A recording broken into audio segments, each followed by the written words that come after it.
Lalaking 28 taon nang nagmamaneho ng walang lisensya, bestado sa routine traffic stop.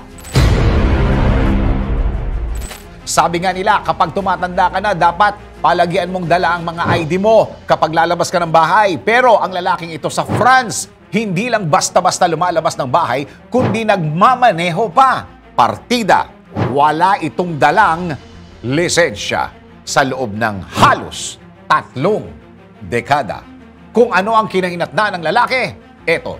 Isang araw habang nagsasagawa ng routine traffic stop ang mga pulis sa Rhône, France, isang sasakyan ang pinahinto ng mga ito para sa expired technical inspection. Pero dahil sa offense na yan, sunod-sunod nang naungkap ang mas marami pang violations ng driver. Ayon sa Tarare Police, nang busisiin nila ang mga papeles ng driver ay napag-alaman na walang insurance ang mga sasakyan nito. Ang pinakamalala pa sa lahat, wala pala itong lisensya simula pa noong 1997. 28 taon na pala itong nagmamaneho ng walang lisensya matapos itong ma-revoke ng mahuli na nagmamaneho ng nakainom.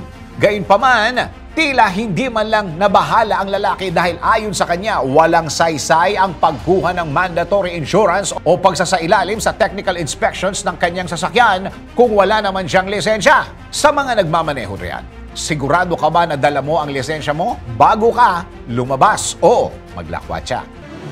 DWIZ Research Report.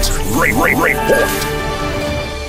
Thanks for watching. Ito po ang Aliw Broadcasting Corporation stations DWIZ 882, DWIZ News FM Regional, Home Radio 97.9, DWIZ News TV at Aliw Channel 23 nationwide. Kami po'y nagbabalita ng tama, naglilingkod ng tama. Like, subscribe, and follow.